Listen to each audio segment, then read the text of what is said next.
Hello, everybody. This is Buddy Way of Midland, Texas. I got a story for you today I think you'll find super interesting. That what we're looking at here is on Facebook, they have a little application that pops up here and there called People You May Know List. You can see it up here, People You May Know. And it's a list of people. These are people that are not on your friends list, and they're suggesting, that maybe they should be, I guess. And so I often look through this list because I suspect it's people that's been, looking at my profile, which would be common because there's a big story here or whatever. But also I run into interesting ones like I did here recently, where I saw Marilyn Dlugi. She's the executive editor for the Odessa American, and I know her personally. I've known her all of my life. And so that's what I'm going to tell you about in this video right here, and called People You May Know List, Marilyn Dlugi. Okay, I've long suspected that many of the people on the Facebook People You May Know list were people that had been looking at my profile, and I'm not surprised that Laura would be snooping, as I've known her most all of my life, and I highly suspect that she has information on the underground homes, parties, and murders here at my home. I don't have proof of that, but I suspect it. Laura was the person that suggested I call the first private investigator in January 2011. That was Finley Investigations. And that was after I heard somebody in my attic. She's known about it ever since then. A year later, I was ambushed and shot with burglar alarms going off in my attic. And, now I've documented 50 other homeowners reporting people in the attic all over the country. And she unfriended me on Facebook. Let me say it again. She's an executive editor for the Odessa American. Okay. Her brother, Jimmy Ludwell, was one of my best friends when I was growing up. I went to his funeral. They lived on the other side of the lake from where Danny and I lived. In fact, she used to date my brother, Danny. Okay. Laura now lives in Odessa, and she's an editor for the Odessa American newspaper. I've documented this newspaper deleting old news articles that I've talked about on Facebook and YouTube, which I believe is evidence in the crimes and murders connected with my home and the nearby underground homes where the oil show parties were held. Here's an example. The 27-year-old previous owner of my home, Mike Lawhon, died on this day, October 12th, 2008, 13 years ago, and the Odessa American posted a death notice for him saying he died in Fort Worth. But 4 days later, they posted a revised death notice and changed the location of death to say he died at his residence. Okay, unheard of. I've never ever heard of that happening before, to change the town where a person died in, and that happened in Odessa, Texas, for the last owner of my home. This second death notice confirmed what a former neighbor, Marilyn Dlugi, had told me twice. She told me that Mike died here at this home and that somebody else had died here before him. I wondered if that wasn't a guy named Rini Escobar Sanchez. He went missing 3 months before Mike died. From Odessa, another guy, Arron Pachlhofer, asked me if I knew the names of the 4 people who had been murdered, died at my home. And then Arron later gets a $72,000 grant from the city that a lot of people wondered if that wasn't hush money so he wouldn't talk about the multiple murders at my house. It makes sense that whoever at the Odessa American that made that change knew that Mike had been murdered here and taken to Fort Worth, and just deleting this news article seems to be tampering with evidence in a capital murder. You see what I'm saying? I mean, that I'm going to show you in a minute. There's 2 different death notices for 2 different places. This is incredible, especially when it's believed he was murdered here and taken to Fort Worth. I've wondered if it was Laura that did that, because she worked there and I know her, and she seems to be a part of this.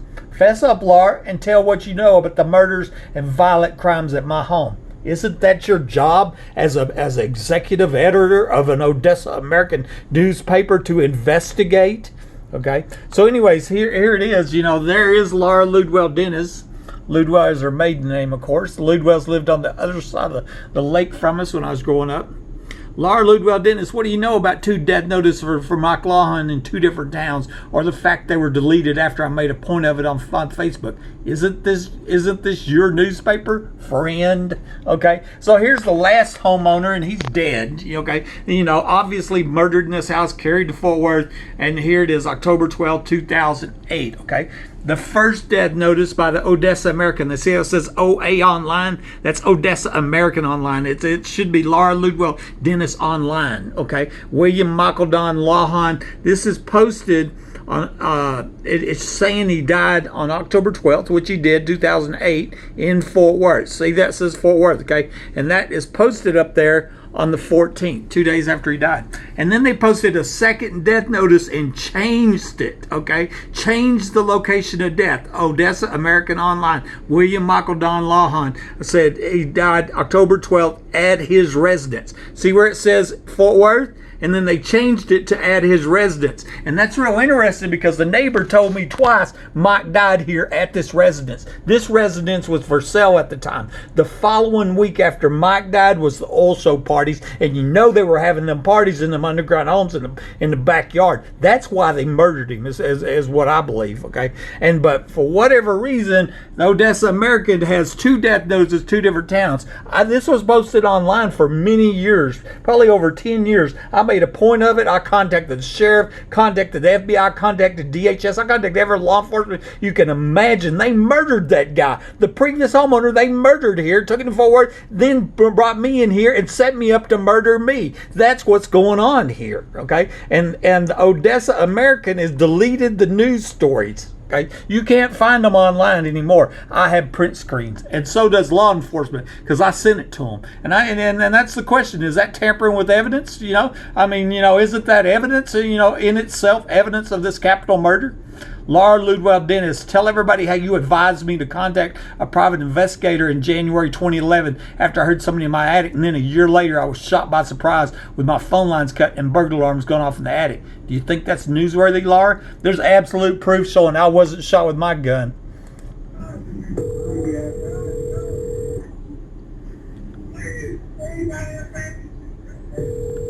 That's a 911 call, and minutes after I was ambushed and shot with my phone lines cut. Let me stress that over and over. The person that shot me, wasn't in no danger. I didn't even know they were there. They could have left out of the same tunnel they come in. They came to murder me. These are cold-blooded killers. Absolute proof shows I wasn't shot with my gun. They're still free to this day. Let's let that sink in for the executive editor of the Odessa American.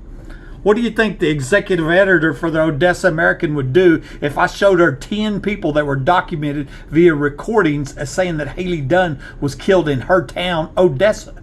Would she ignore this overwhelming evidence in a quest to cover up the murder of a child? Would you, Laura? Would you try to cover up the murder of that little girl? Only Laura Ludwell Dennis can tell us what she knows. Fess up, Laura. Tell us what you know about this home. Laura Ludwell Dennis was the first person to tell me that Judy Magia was buried under concrete over in Odessa, and now I've documented multiple other people saying the same thing. Fess up, Laura, and tell everybody what you told me before I was crippled for life in a home invasion and premeditated murder attempt. Judy Magia went missing back in the 80s, 81, whatever, something like that, around the time I graduated, whatever.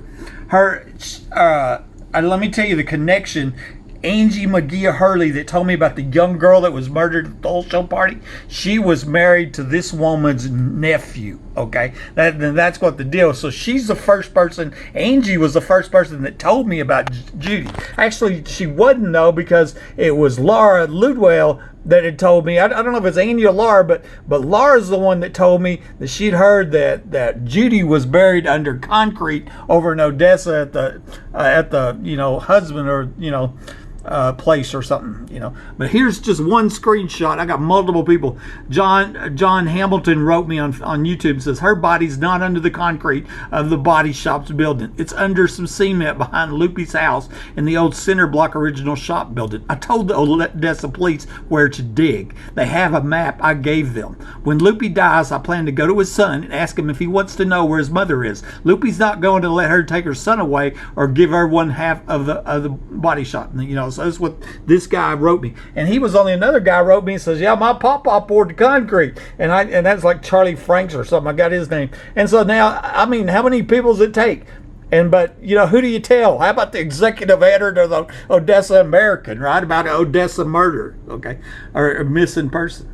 A year after Odessa American editor Laura Ludwell advised me to contact a private investigator about people in my attic, I was ambushed and shot with burglar alarms going off the attic. And now I've identified 50 other homeowners reporting people in the attic with about a dozen addresses in Odessa. And that's where she lives. Many of these other calls are recorded from my police scanner before they encrypted them to keep the public from finding out. I think we all know that is newsworthy, which has made me wonder if our press is taking bribes to help cover up crimes and murders for criminals. I'm trying to figure this out because, see, when I went to school growing up, I thought the press was on the side of the public. I didn't know that they were there to cover up murders and home invasions and all these crimes that are going on. Here's the list over there in Odessa. Okay, you can see them there. I got the addresses for a lot of them. Here's a list for Midland. I'm always adding to it. There's about 50 from California to Alabama here, you know. And then I have a link to the history of people in the attic. Keep in mind that I contacted Laura Ludwell, the editor, you know, of the Odessa American, a year before I'm ambushed and shot with burglar alarms in the attic, and she's advised me to contact the first PI. She smells cigarette smoke. She took her family. They're going to be waiting out front. See, that's Midland. There's about 20 miles between Midland and Odessa. They're like sister cities. And that's Midland.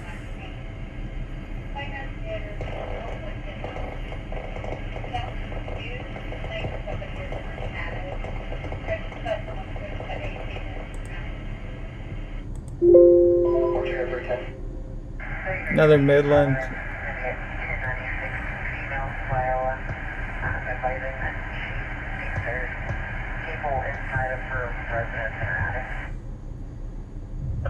Another Midland.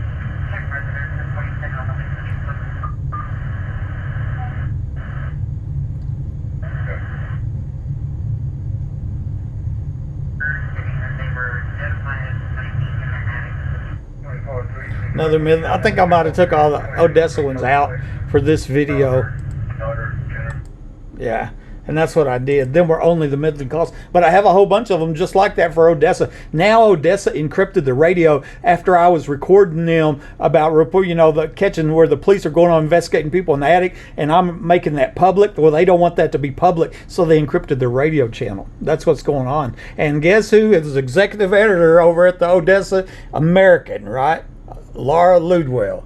In 2013, I contacted Odessa Crime Stoppers about still missing man Rini Escobar Sanchez, and then I contacted this reporter with the Odessa American. Once again, it was a black hole with nobody replying, and the remains of Rini have never been found. I still wonder if he's buried on the west side of my lawn. This sounds like a story that executive editor Laura Ludwell Dennis may also know about, right? You know, I bet she does, right? She's the one snooping on my Facebook. Odessa Crime Stoppers tip. I wrote Crime Stoppers this. I was transferred to Midland in 2008. I bought a home, 3802. It's in poor shape, looked like it was abandoned. So right after I moved here, I noticed the smell of something dead on the west side of my home, but I could never locate it. That smell was there for about 6 months. I even walked around the west neighbor's home once to see if the smell was coming from there.